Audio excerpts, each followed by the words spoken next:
Come on through, Cookie. Come on up on my soapbox. That's basically it. Let's talk about drag and all its forms.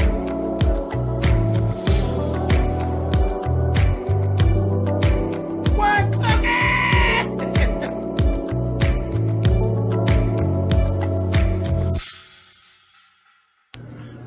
Hey guys, thank you so much for tuning in and clicking on this video. This is my review for season 2, episode 10 of Greenleaf. This is part 2 of the season, the mid-season open. Okay, so you know what? I was actually a little disappointed because I felt like with this episode, this whole thing, this could have all been done in one episode, because all I felt as though they really did tonight was to reiterate the things that they actually started into last night. So the whole need for a two-parter, I didn't really get it, but it's okay. I'm all in because I love the show, so I'm here for it. So that's that. So let's just say this. You know, we look up, we got May standing on the porch. She's actually calling Mavis again. She's getting Mavis's her voicemail. She's not picking up, and she basically has poured her bleeding heart onto the voicemail, which was strange because I didn't feel like May would actually do that. But May, we're seeing a different side of May. May's going through a lot. You know, because remember, the father just died. Now the brother's dead. Then we got this stuff with Gigi. And May is starting to open up like a flower. We're starting to see these different layers peel away of First Lady. And partially it's it's good to see because it's humanizing her. You know, because she's like this caricature of herself. You know, for the first season, you know, and half of the second season, that's all we saw is this caricature of the First Lady. And she, I think, is realizing your family circle, your actual immediate family circle is lessening and lessening, and it's just getting smaller and tighter. So that was what she was saying about to May, to not May, Mavis. She's saying to Mavis, you know what I mean? There's been bad stuff, but we're all we actually have. Can we try to start anew? You know, trying to make something with her sister before, you know, the sister's gone too. You know what I mean? So I get it. I get it. We looked at Gigi and Rick Fox. He basically has a job offer to go to New York, and Gigi's definitely not feeling it. They actually covered the, what are we? Like, what are we? Where are we? A couple? We're not really a couple. What are we doing other than just, you know, laying up with each other and seeing each other and that whole thing? And he basically like, we're together and we're going to let's try to do like the long distance thing. Gigi wasn't really feeling that. So I started watching Gigi, and Gigi was kind of fluttering around and trying to fill her space out of where to escape. And I got the feeling Gigi was getting ready to pull up out of there and go on back to New York with old Rick Fox. You know what I mean? They talked about it. After Sophia graduates, boom, we get on up out of here or whatever. Long story short, she made her decisions about what she was going to do. There's this whole thing with Jacob and the bishop. It's like a competition thing.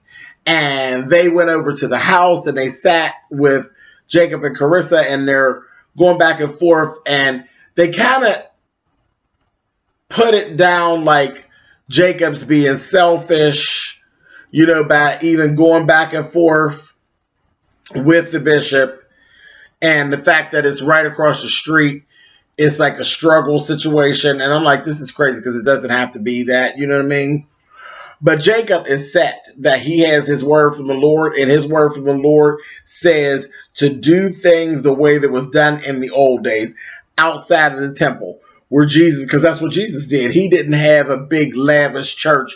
He went to the people, met the people at their their spot, or just out in it, it wasn't the situation wasn't contained into these beautiful spaces. He went out into the dirt and the grime and the dust and the heat and Jesus went to the people. And that's kind of what Jacob's mission is now. He's doing this food and different things and giving money, and he's raising money as like a GoFundMe situation. And that brings me to Miss Zora. Miss Zora is sneaking around and still seeing Isaiah, okay? Her parents still don't know what happened with her and Isaiah. She's sneaking from Sophia and seeing Isaiah. Isaiah dropped some nice little money into the GoFundMe and all that, and he's really still stroking Miss Zora. So we got to keep our ears and eyes open for that. Charity is feeling the burn of being the single parent. Kevin has just basically disappeared. Flat out. He disappeared. Aaron is looking for him like crazy. And then Aaron even broke down and decided he's leaving because I think he thinks that Kevin won't come back because he's there. And he's taking the high road and getting himself out of the situation so Kevin can get back there to help Charity with that baby and all that, because Charity's really going through.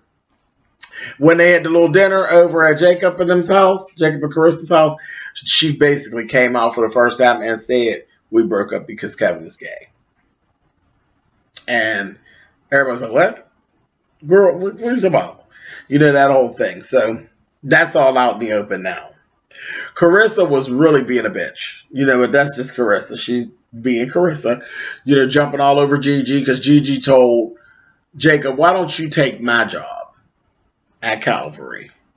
And that's when Charity said, well, wait a minute, baby. Where does that leave you? What are you trying to do? And that's when she's like, oh, you getting ready to try to leave again?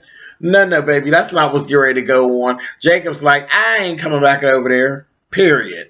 And Charity told her, we stayed. We've been here. We've worked with this. We've dedicated our lives. We've done our stuff. It's your turn now, girlfriend. So you can stop trying to get on out of here and all of that. So that all blew up. And, Carissa is always blaming Gigi for everything. She went into all that. But it all worked out because now Rick Fox ain't leaving any old way. And that's that.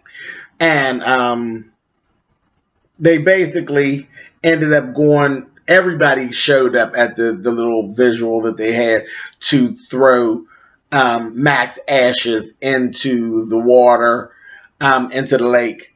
And May was very happy when Gigi actually showed up. Gigi showed up. She cried and everything, but she did show up, which was strange because I didn't think she would show up. And I don't think I could have did it.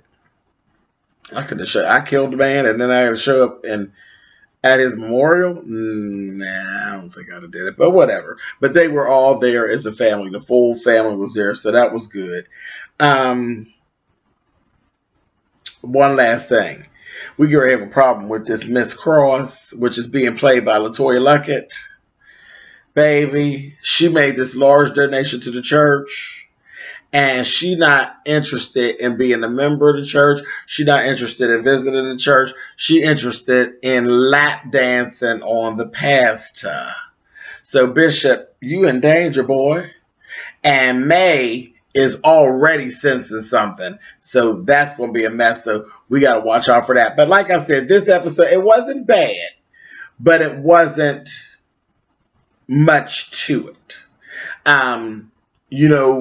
And the bishop also kept running around. He said to Gigi and he said to Jacob, they need to get closer to their mother. But he's not telling them why. Because, May just actually came out to him about her being molested by the father and all that. So all these things we have to watch out for. But like I said, this could have all been avoided. They could have did this all in one episode. But again, I love this show, so I'm actually in for it. But yeah, it was kind of a waste of an episode. They kind of beefed it up, and it was like, all right, Ava. But that's okay. I'm still here for it. I'll definitely see you guys next Wednesday. We're going to be back to the regular schedule, and it'll be airing on Wednesdays. So I will see you guys next Wednesday, okay? Later.